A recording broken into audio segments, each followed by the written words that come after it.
Pernah nggak kamu ngerasa ada tembok tak terlihat di antara kamu dan pasangan? Kamu tahu dia sayang, kamu tahu dia nyaman, tapi saat obrolan mulai masuk ke zona panas, dia tiba-tiba menutup diri. Dan kamu nggak punya kuncinya. Tenang bro, masalahnya bukan karena dia nggak mau cerita. Masalahnya, kamu belum tahu cara buat dia ngerasa aman untuk jadi liar.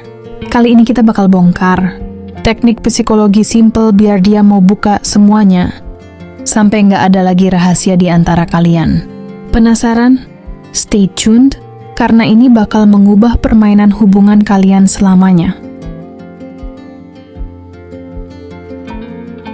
Banyak laki-laki melakukan kesalahan fatal saat mencoba menggali fantasi pasangannya.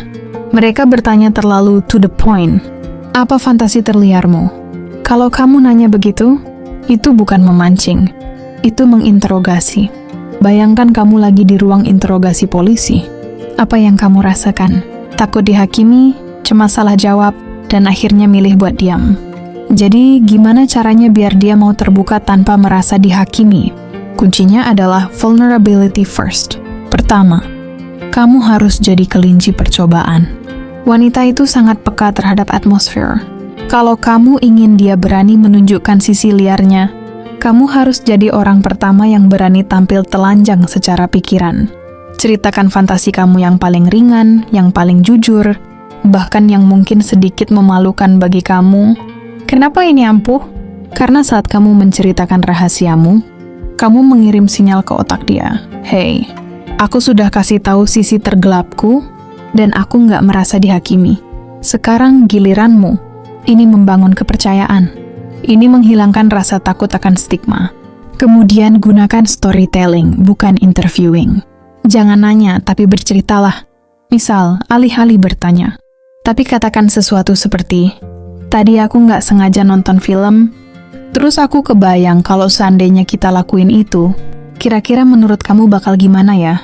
Dengan menggunakan kata kita dan menempatkan skenario itu dalam sebuah cerita, kamu menurunkan tekanan yang dia rasakan. Dia nggak merasa sedang diuji, dia hanya sedang diajak berimajinasi bersama.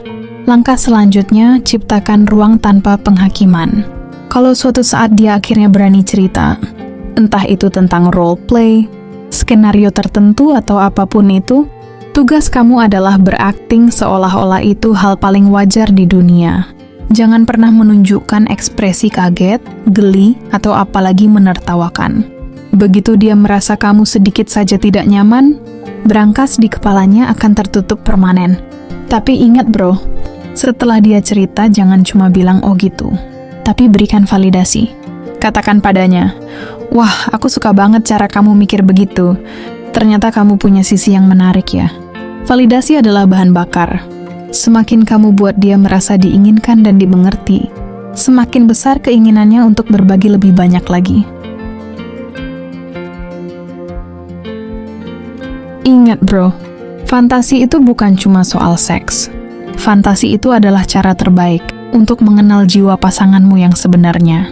Saat dia mau berbagi fantasinya, dia sudah memberikan kepercayaan paling mahal dalam sebuah hubungan. Jangan sia-siakan itu. Coba praktekkan malam ini, dan lihat sendiri gimana tembok yang selama ini kalian bangun, perlahan-lahan mulai runtuh. Kalau kamu merasa video ini membantu, klik like, subscribe, dan tulis di kolom komentar. Apa satu hal yang paling bikin kamu takut saat mau ngomongin hal ini ke pasangan? Kita diskusi di bawah.